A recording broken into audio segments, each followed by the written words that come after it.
You remember the story, don't you? It was the one whispered to you in bedtime fables, echoed in the halls of your school, and emblazoned on the motivational posters that decorated office walls. It is the foundational myth of our modern civilization, the bedrock promise upon which we build our lives. Work hard, play by the rules, and you will be rewarded. You believed it. You internalized it. You lived it. You are the one who arrives early and stays late. The one who says yes when others step back. You are the silent, dependable engine of your team, the sturdy pillar your family leans on. You have sacrificed weekends, hobbies, and quiet moments of reflection at the altar of someday. That shimmering horizon where your dedication will finally be seen, your virtue vindicated, and your efforts crowned with success. But when you occasionally look up from the grindstone, a profound sense of unease washes over you. You see others, those who seem to be playing an entirely different game, gliding past you with an effortless grace. The colleague with half your expertise, but all the right connections gets the promotion. The founder with a half-baked idea but a charismatic pitch secures millions in funding, while your meticulously planned venture struggles to find its footing. They are living the life you were promised, and they seem to have reached it faster and with less sacrifice. And so, in those quiet, solitary moments, when exhaustion settles in like a fine dust, a corrosive question begins to burn in your mind. What did I do wrong? This question, born of a deep and aching sense of betrayal, is perhaps the most tragic part of the entire ordeal, because it operates on the assumption that the system is fair and that the failure must therefore be your own. But what if that is the very heart of the deception? What if the real question isn't what you did wrong, but rather, what lie was I sold? The belief that the world is an inherently fair place is what psychologist Melvin J. Lerner termed the just world fallacy. It's a cognitive bias, a comforting narrative we tell ourselves to make an unpredictable and often chaotic world feel orderly and meaningful. We want to believe that good things happen to good people and bad things happen to bad people. It's a beautiful idea, and, as Lerner warns, a dangerous one. It's dangerous because it blinds us to the real mechanics of power and success. It encourages us to blame the victims of systemic inequality, including, most painfully, ourselves. And it prevents us from seeing the game for what it truly is. To dismantle this illusion, we must look beyond the simple arithmetic of effort and reward, and into the hidden architecture of our social world, an architecture brilliantly mapped by the sociologist Pierre Bourdieu, and critiqued with searing intensity by the philosopher Friedrich Nietzsche. Part 1. The Invisible Currencies. Uncovering the Real Rules of the Game. If the world is not a pure meritocracy, then what is it? The truth is, each of us walks the path of life carrying an invisible knapsack. The story of hard work tells us that the weight and value of what's inside depends solely on the effort we choose to put in. But this isn't true. Some begin their journey with a knapsack already filled with unseen treasures. Sociologist Pierre Bourdieu gave these treasures a name, capital. He taught us that how far and how easily we travel is determined not just by our exertion, but by three distinct forms of capital, often pre-packed in our knapsacks from birth. 1. Economic capital, the gold in the knapsack. This is the most easily understood form of capital. It is the gold and provisions for the journey, your money, assets, and disposable wealth. Its power is self-evident. It buys better education, grants access to influential circles, and provides the freedom to take risks. It is a safety net that transforms a fall from a catastrophe into a learning experience. For those whose knapsacks are empty, every stumble risks a plunge into the abyss. 2. Social capital, the maps and letters of introduction. This may be the most valuable item in the knapsack. A detailed map marked with shortcuts and safe passages.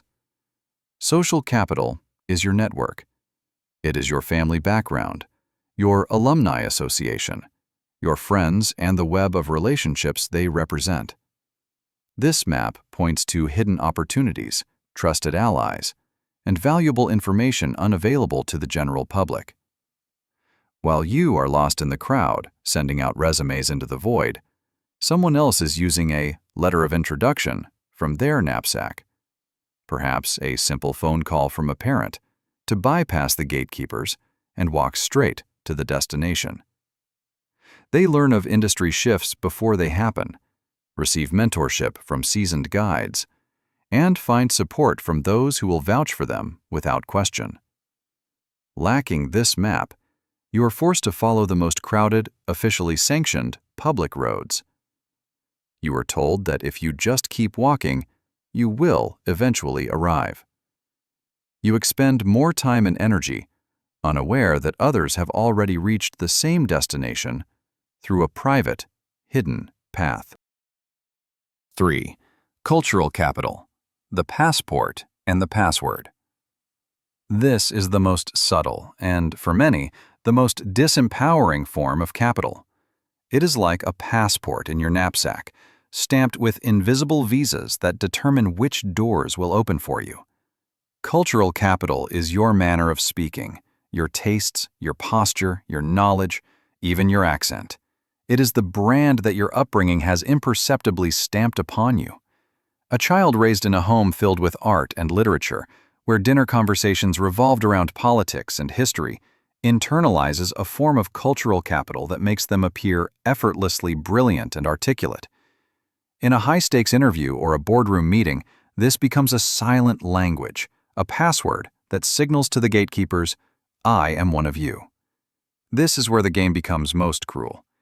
You can spend years honing your technical skills, filling your knapsack with the heavy, honest currency of hard work, but when you arrive at a crucial door, the gatekeeper may judge you not on the contents of your knapsack, but on whether you know the password. You might be dismissed for not appreciating the right art, for not playing the right sport, or simply because your way of being is not the right fit. You are being judged by a set of rules you were never taught, and then told that you simply weren't good enough. These three capitals are not isolated. They convert into one another with the fluidity of alchemy. Economic capital buys an elite education, cultural capital, which grants access to powerful networks, social capital, which in turn leads to immense wealth, economic capital. This is the powerful, self-sustaining cycle of social reproduction, a closed loop that the simple belief in working harder is utterly powerless to break. This is the true logic of the world we inhabit. The beautiful story of hard work is told and retold precisely because it conveniently omits the secrets of the knapsack. It makes those with the heaviest burdens believe that everyone started the journey empty-handed. Part 2. The Moral Cage, Nietzsche's diagnosis of our willing servitude. If the game is so rigged, why do so many of us not only play it, but fiercely defend its rules? Why do we celebrate self-sacrifice and tireless labor even when we see it go unrewarded? To answer this, we must turn to the philosopher who took a hammer to the foundations of Western morality, Friedrich Nietzsche.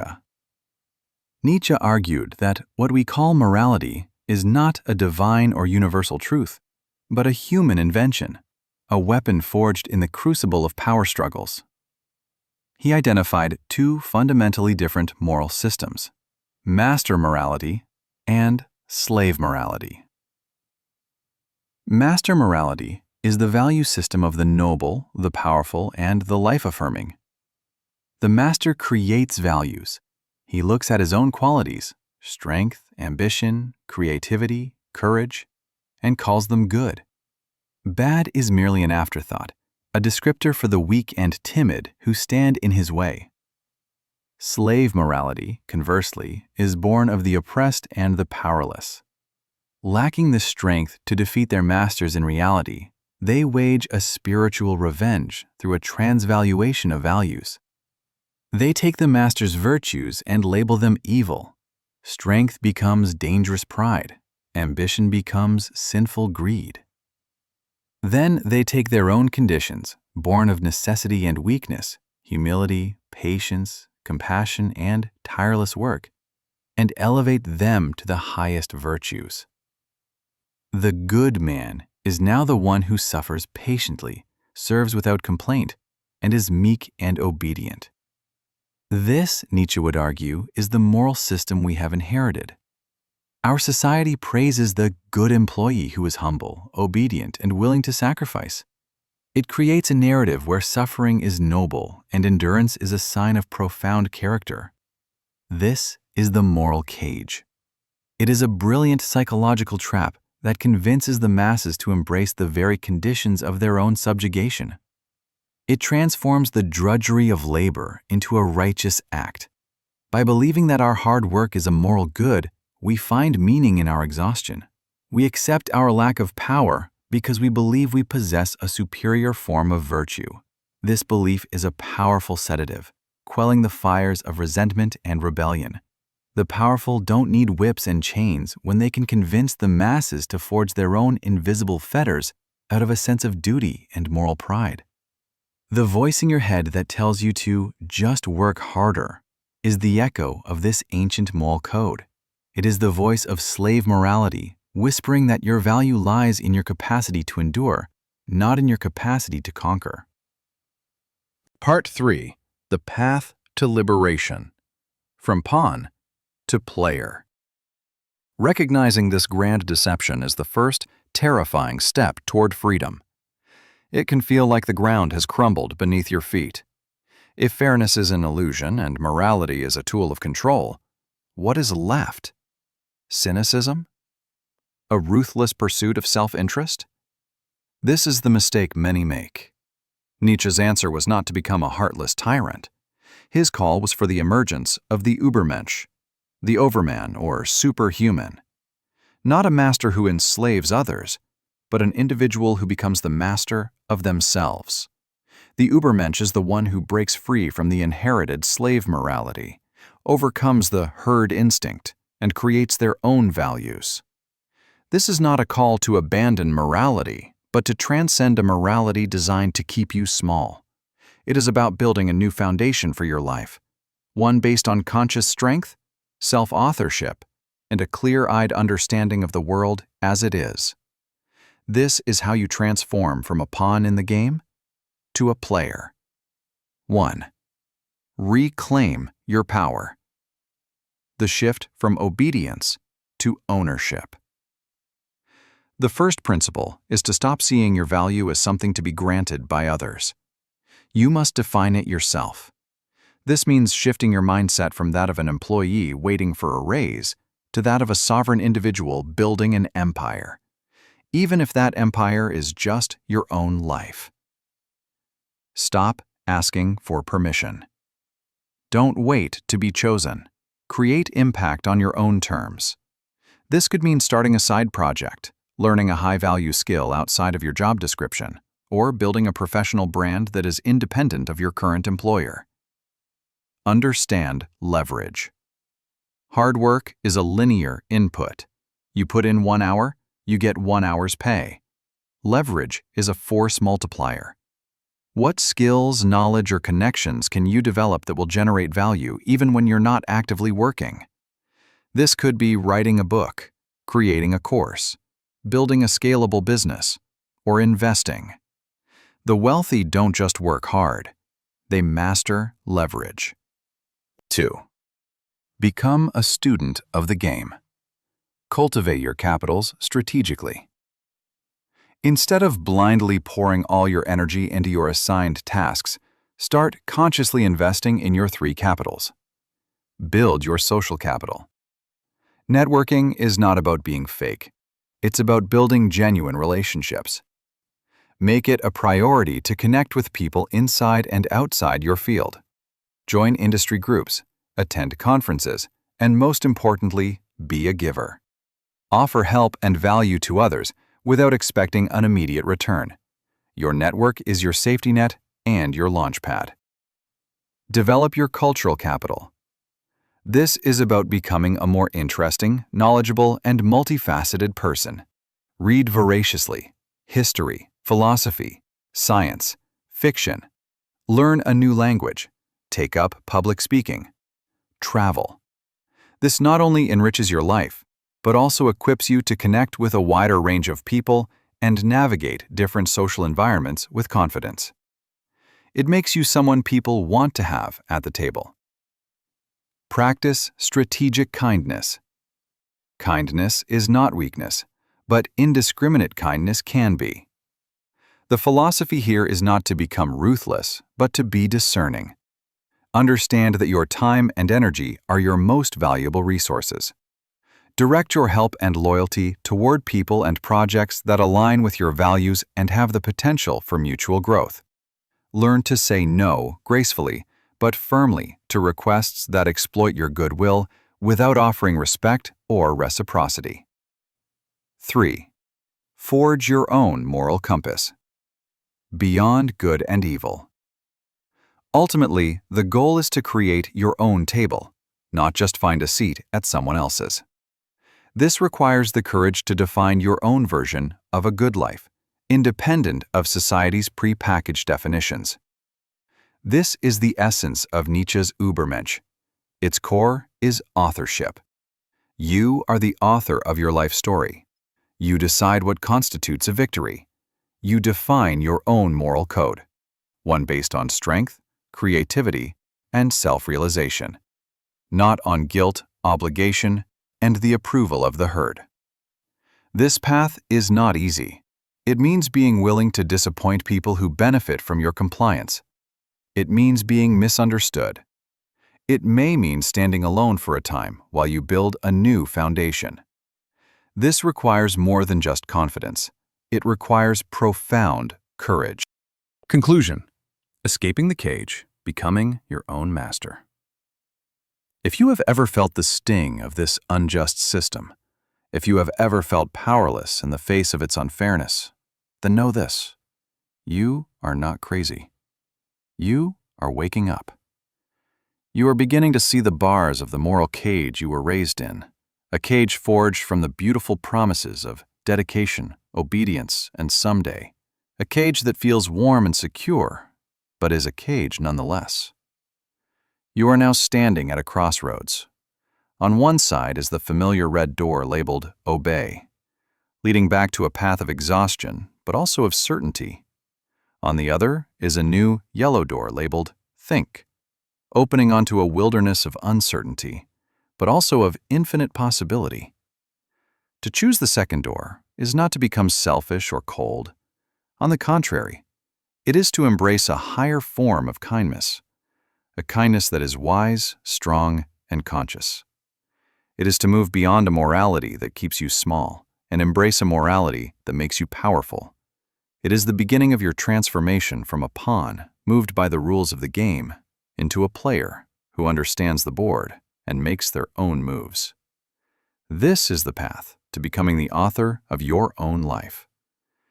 You are no longer an actor reciting a script handed to you. You are the one holding the pen. You define what success means. You determine your own value. Your kindness is now an act of choice, not an act of submission. Your hard work is no longer a blind expenditure of energy, but a focused force for creating the meaning you choose. So let your ethics be your compass. It will always point you toward what you know to be right. But let strategy be your map. It will show you how to navigate the complex terrain of the world, how to avoid the swamps and find the path to your destination. Stop being a loyal servant to a system that was never designed to reward your loyalty. Become the architect, not just of your life, but of your own existence. Because when you see through the great lie of hard work, you no longer need to wait for the world to give you your prize. You become your own prize.